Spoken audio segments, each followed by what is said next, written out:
Hello everyone, welcome to a new unit. We are beginning a unit called Data and Statistics. This is Unit 7.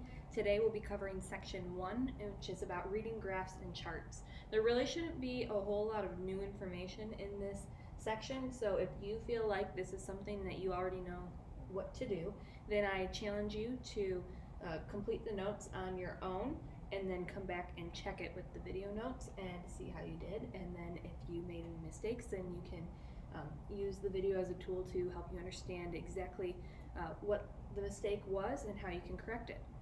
So let's go ahead and get started. First we have this bar graph here, and it says with question 1 about how many DVDs were rented in the year 2005. And this is specifically talking about the Barnes family video rentals. We have the number of rentals on the y-axis here, and we have our years going across the bottom. It says the dark rectangles are DVDs, and I'll go ahead and just zoom in on this here. And our light colored bars are the VHS tapes. And then we have number of rentals, 0, 10, 20, 30, and so on. If we look in between, we have 1, 2, 3, 4, 5 lines to get to 10, which tells me 10 divided by 2 is, 10 divided by 5 is 2. So each one of these lines represents 2. So we first wanted to know again how many DVDs were rented in the year 2005. So I'm actually going to take out my ruler. You don't have to use a ruler for this. You can just cross the line, but it's easier for me to see if I line this up where exactly I'm hitting over here. So that's what I'm going to do. And it was how many DVDs, I believe, yes. So I have DVDs, I'm lining that up with the dark bar for 2005, and as I go across the line, I am 1 tick mark below 40, and we said each tick mark is 2, so that means that I am really at 38. So 1 is 38 DVDs. All right, question number 2, about how many more DVDs were rented in 2006 than VHS tapes? Okay, so for this we're asking for 2 different pieces of information. We're going to look at 2006, both DVDs and VHS tapes, and it's going to help me if I write these numbers down so I remember them. So with my VHS tapes, that looks like it's right at 10. So I'm going to write 10 above that bar. And then with my DVDs, this is what you'll have to do if you aren't using your ruler, but I'll line that up. We're right in between, so we're going to have to go up from what we are, but so that's 52, 53. That must be 53 because it's right in between our 2 lines.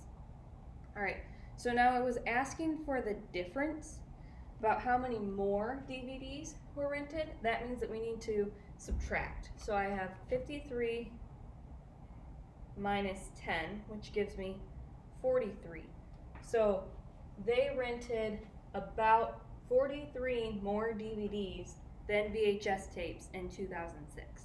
And we're going to go ahead and write that in a sentence. So we have 43 more DVDs than VHS tapes. All right, now that I'm thinking about it, some of you probably don't know what a VHS tape is. If you don't, Google it. All right, number 3, when was the first year that the Barnes rented more DVDs than VHS tapes? Okay, so looking at my chart, I'm looking for the first time the dark gray box is taller. So 2003, 2004, 2005, that's when it is. This one is taller for the first time in 2005. 2005. And I should be boxing my answers, so I'm just going to go back and do that real quick. All right, number 4, about how many total videos did the Barnes family rent in 2003? All right, so we want total videos. That means we need to know both DVDs and VHS tapes for 2003.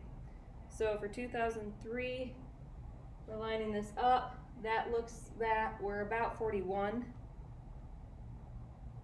And the DVDs That looks like it's right on the line, so I'm going to go ahead and say that that is 12. So we have 41 and 12, and we're going to add those two things together because it wants the total. So we have 41 plus 12, which gives you 53. So the Barnes family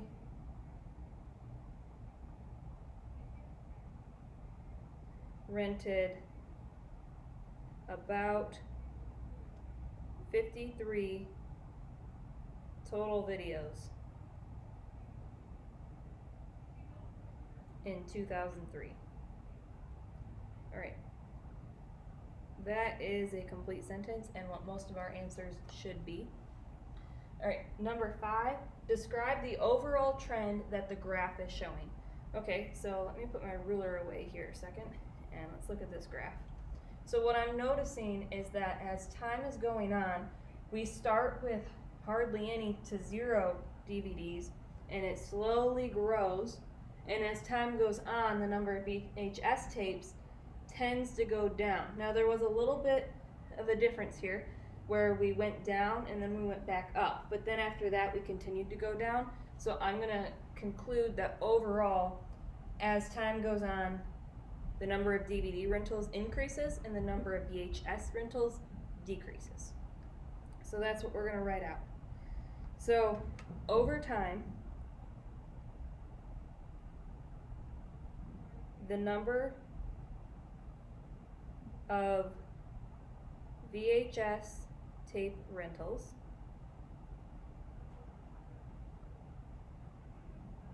decreases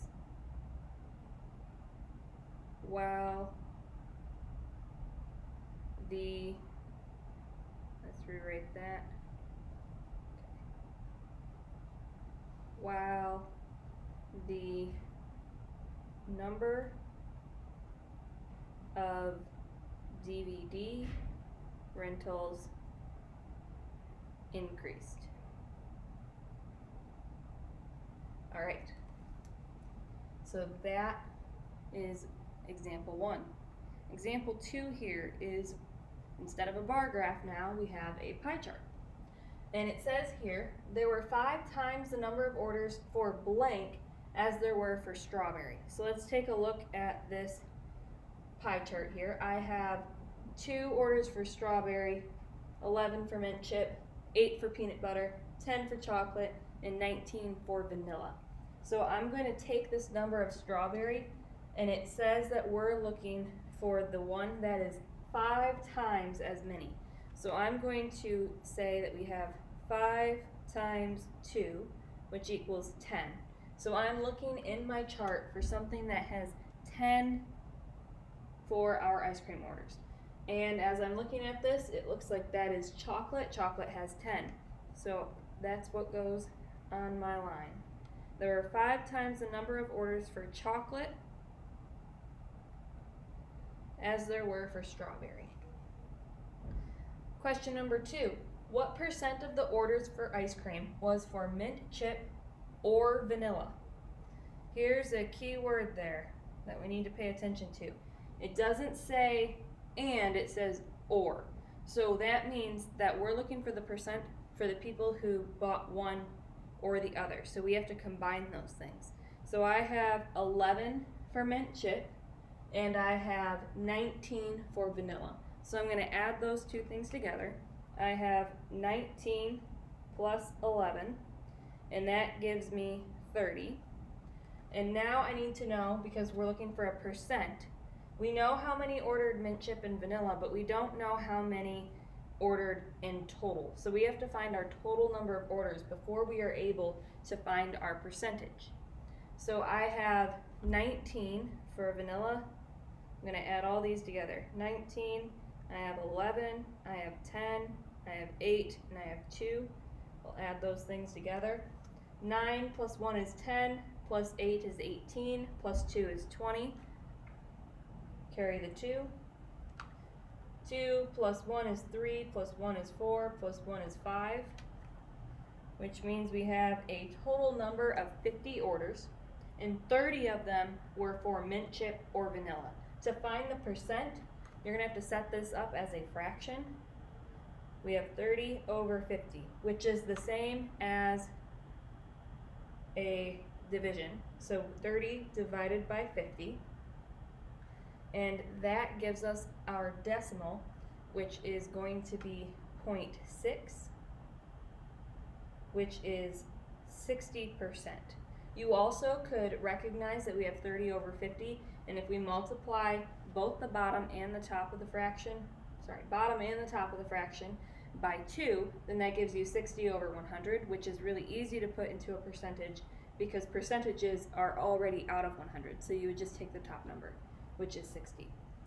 So to fully answer this question, we would say 60% of the ice cream orders were for mint chip or vanilla. And that is our final answer. Alright, so that was example number 2. Let's go ahead and flip the page and take a look at example number 3, where we once again are working with a bar graph.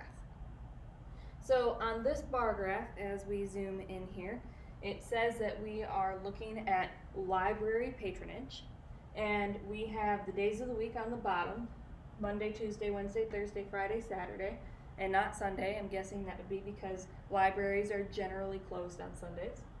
We have the number of visitors on the side here. So we have 0 to 20, 40, 60, 80, and we have 1, 2, 3, 4, 5. 20 divided by 5 is 4, so each one of these lines is representing 4 for this graph. We also have 2 bars. We have a light gray for female, and we have a dark gray for male. So those are the pieces of information that we're going to be looking at from our graph to answer these questions. So number 1, it says, how many males attended the library on Thursday? So if I zoom in on Thursday here, and we're looking at males, so we're looking at the dark gray, and we are on this line, and I could get my ruler out again, and I might at some point. That looks like we're at exactly 20, so I'm going to write that down on top of that bar, just so that I keep track of that. So the answer to number 1 is 20 males. Number 2 says, how many more males attended the library on Saturday than females? So we need both the Saturday numbers. I'm just going to get my ruler out so that it goes a little quicker here. And we are looking at 4 below 100 for the males, which gives us 96. And for the females, we are looking at 1 line above 80, so that's 84. All right. Now, if we look at that question again, it said how many more males? So we need to do some subtraction. We have 96 minus 84, which is equal to 12, which means that there were 12 more males than females. 12 more males than females. If we were being really technical, then we would continue that sentence to say, attended the library. All right, number 3, how many times more females than males attended the library on Wednesday? So I need to go to Wednesday, and we're going to start with checking our numbers here. So I have on Wednesday, this is for females, we are at, looks like exactly 80. And for males, looks like we are at exactly 20. Okay, now that we've found how many are in each of those bars, how many females and males attended the library on Wednesday, we need to use those numbers to figure out how many times more females than males. So before, we were just looking at how many in total. That's why we were doing subtraction and addition, because we needed one total number that's combining things like that. But this is times. That's multiplication. We want to know how many more females than males using multiplication. So that means if I already know that I have 20 males and I'm multiplying that by something to get 80 as my total, then what I really have to do is division here. So I really am doing 80 divided by 20. And I actually need to write that lower so that it fits in the box. 80 divided by 20. 20 goes into 84 times with none left over. So that means that it is 4 times more females than males on the library on Wednesdays. So 4 times more females than males attended the library on Wednesday.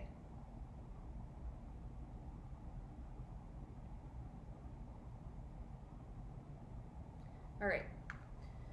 Number 4, on which day of the week was library attendance by males and females the closest? So if we look at this graph, we're looking for the place where the bars are closest together, and that looks like we're looking at Friday here. There's not much of a difference. It was pretty equal. So the answer for that one is Friday.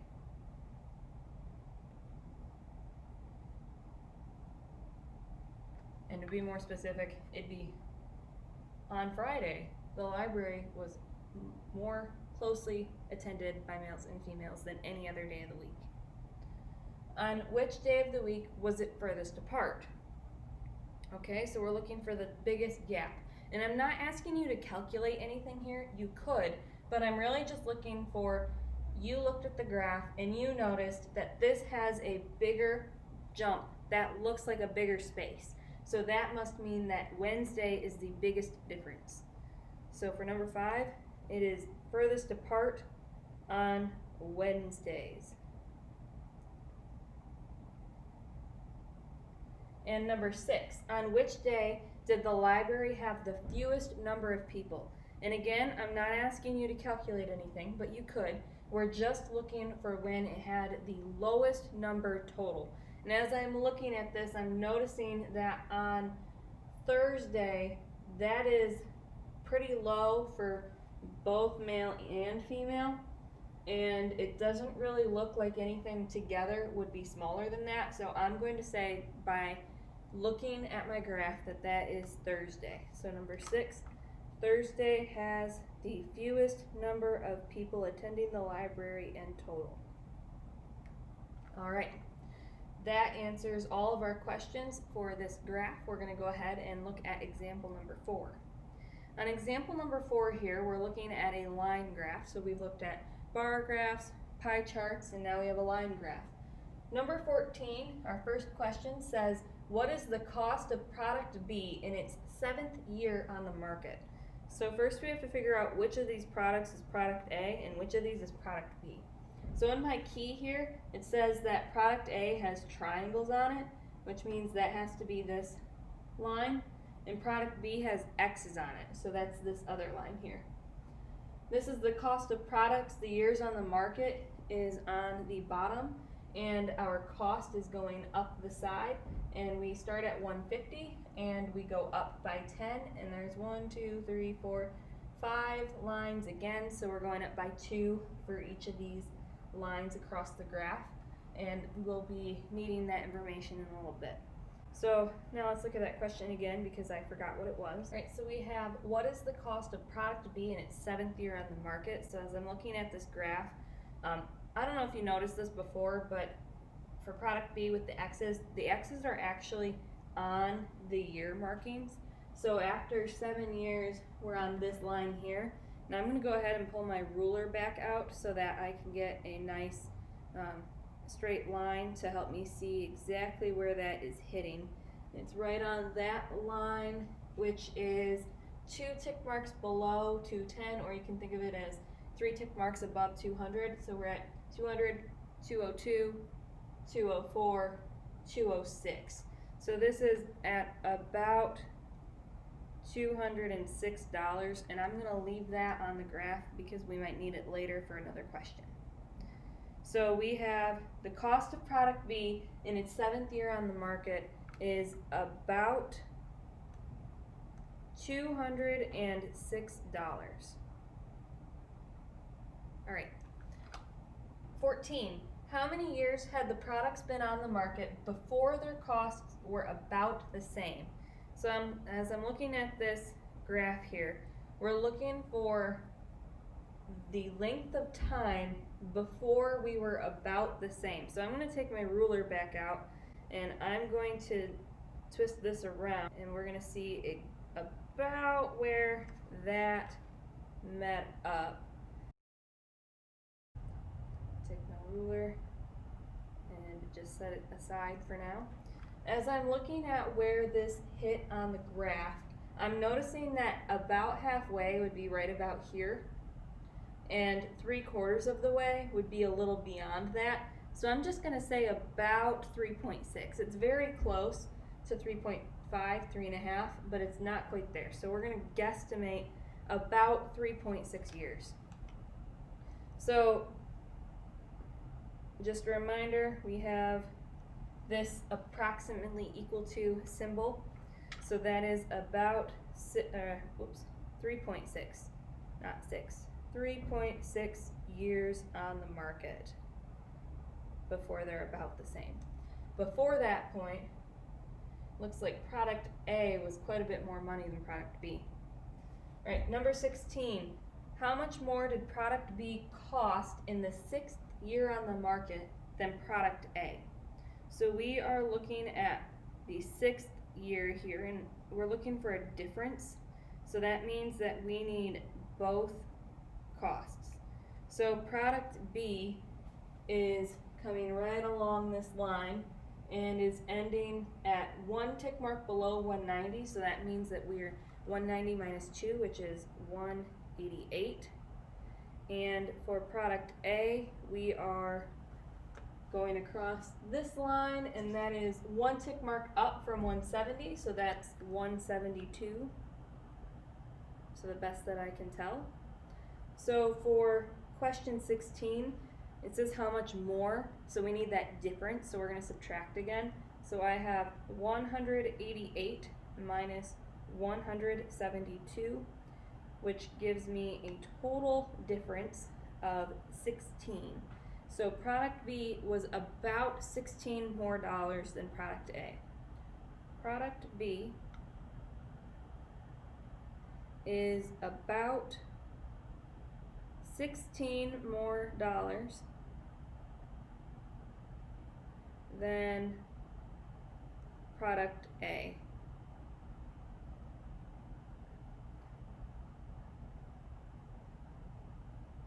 All right, question 17.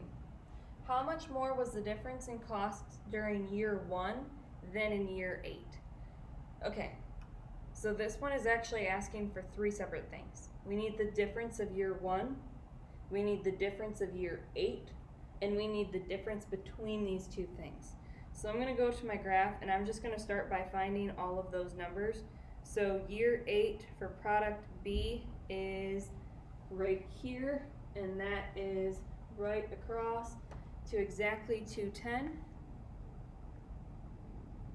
And product A in the 8th year is right about there, which as we come across this horizontal line is about 170. And the 1st year markings for product B here, we're at 152, 154, 156. This is 158. It's kind of hard to tell exactly where that is. I'm going to call that 156. It might technically be 157. As long as you're really close, it will be all right. And then for the other one, we are on that second line about, so we're at 222, 224 about. All right, now I need to take those 2 differences, well, those 2 sets of numbers and find their differences. So I have, I'm going to put my ruler away here a second. So I have for year 1, let's label this, year 1, hang on, let's try that again, year 1, we have 224 and 156. So I have 224 minus 156, and we're going to do some quick subtraction here. I can't do this, so I have to borrow from the 2, which that makes it become a 1, and this becomes a 14, which means that we have an 8. 1 minus 5 we can't do, so we have to borrow. That becomes an 11. 11 minus 5 is 6. 1 minus 1 is 0, so we have 68. Now we need the difference for year 8. Year 8 we have about 210 and about 170, so those are the numbers that I'm going to subtract here. 210 and 170, when we subtract those, it gives you 40. So we have 68 and 40. Year 1, the difference was 68. Year 8, the difference was 40. And now we need the difference between these 2 years. So I have year 1 of 68 minus year 8 of 40 gives me 28. So the difference between the difference of year 1 and year 8 was $28.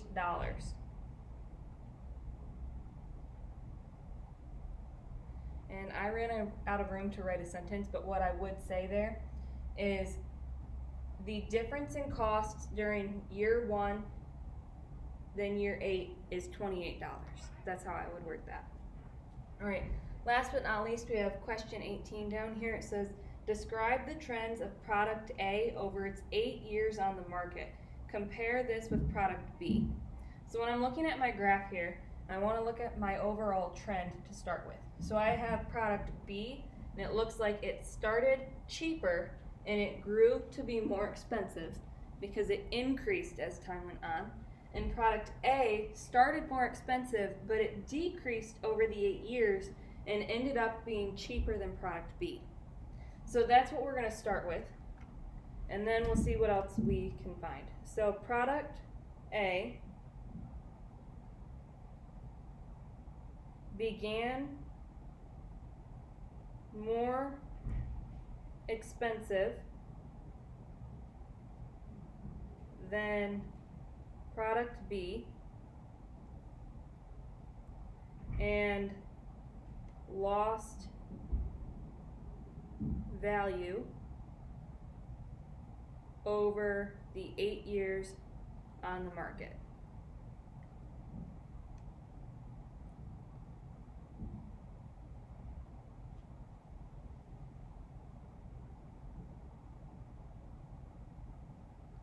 Product B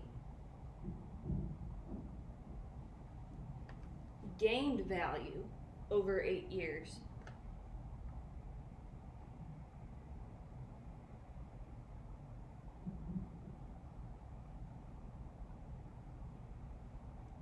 and ended more expensive than product A.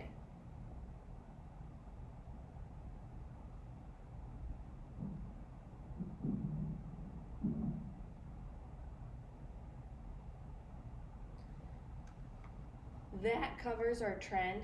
If anything that you might want to add, you could also say that at about 3.6 years, the costs were about the same, and that was where they crossed. I don't think we really need that in our explanation because we're just looking for the general trend, but that is helpful information that you could add. All right, that is our fourth and final example for this section covering charts and graphs, specifically reading these charts and graphs. You'll have a few more practice questions with these same types of graphs, and then we'll continue with more about statistics later in this unit.